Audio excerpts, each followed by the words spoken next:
Personne ne savait encore que le pire allait arriver. Le fils de cette femme aperçut de loin la nourriture posée sur le banc. Sans réfléchir une seule seconde, il s'approcha rapidement puis commença à manger tranquillement, complètement inconscient du danger qui se cachait dans ce repas. Pendant ce temps, devant le portail, le jeune homme continuait de chasser l'inconnu affamé avec colère. « Tu veux maintenant me battre? Allez, je t'ai dit de quitter cet endroit. On se connaît ?» Derrière lui, son demi-frère continuait de manger la nourriture sans se douter de ce qui était en train de se passer autour de lui.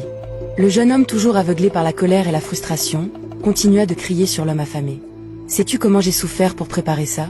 Mais l'inconnu, regardant encore la nourriture avec insistance malgré les cris, répondit calmement. « Il y en a d'autres dans la marmite. » Cette phrase énerva encore plus le jeune homme qui répliqua immédiatement. « Donc tu regardes ma marmite maintenant?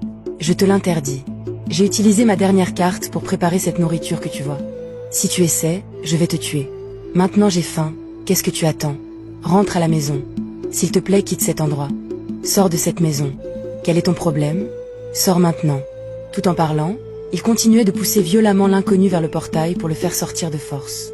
Mais pendant que toute l'attention était tournée vers cette bagarre, son demi-frère mangeait toujours le repas sans se soucier de ce qui se passait autour de lui. Finalement, le jeune homme réussit à mettre l'inconnu dehors. Essoufflé et encore rempli de colère, il lança « Je ne veux plus te revoir ici ». Puis il se retourna pour aller manger, mais soudain, son demi-frère commença brutalement à faire un grave malaise. Le jeune homme, incapable de comprendre ce qui se passait devant lui, dit « Que fais-tu? Tu es juste en train de faire semblant. » Mais quelques secondes plus tard, en voyant que la situation devenait réellement grave, la panique l'envahit brusquement. Pendant que son demi-frère continuait de s'effondrer sous ses yeux, il se mit aussitôt à crier « Maman, maman, viens !» l'appelant en urgence pour qu'elle vienne rapidement.